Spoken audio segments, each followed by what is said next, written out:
Hello നമസ്കാരം. ഞാൻ doctor Deepu Thottath, sunrise hospital ചങ്ങരംകുളത്തിലെ കൺസൾട്ടന്റ് സർജനാണ്. ഇന്ന് നമ്മൾ ഡിസ്കസ് ചെയ്യാൻ പോകുന്ന ടോപ്പിക് ലാപ്രോസ്കോപ്പിക് സർജറി അഥവാ താക്കോൽ ദ്വാര ശസ്ത്രക്രിയയെക്കുറിച്ചാണ്. എന്താണ് ലാപ്രോസ്കോപ്പിക് സർജറിയുടെ ഗുണഗണങ്ങൾ?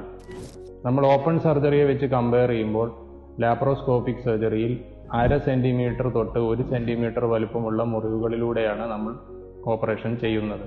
അതുകൊണ്ട് തന്നെ ഓപ്പൺ സർജറിയിൽ ഉപയോഗിക്കുന്ന വലിയ മുറിവുകളില്ലാത്തതിനാൽ പേഷ്യൻസിനെ പിറ്റേ ദിവസം തന്നെ നമുക്ക് ഡിസ്ചാർജ് ചെയ്യാൻ സാധിക്കും. എന്തൊക്കെ ഓപ്പറേഷനാണ് ലാപ്രോസ്കോപ്പിക് സർജറിയിലൂടെ ചെയ്യുന്നത്?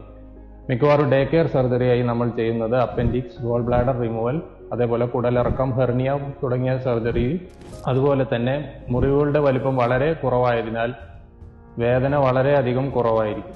അതുകൊണ്ട് തന്നെ നമ്മൾ ജോലി ചെയ്യുന്ന ആൾക്കാരാണെങ്കിൽ തിരിച്ച് ജോലിയിൽ പ്രവേശിക്കാൻ മിക്കവാറും 3-4 ദിവസത്തിനുള്ളിൽ തന്നെ സാധിക്കും.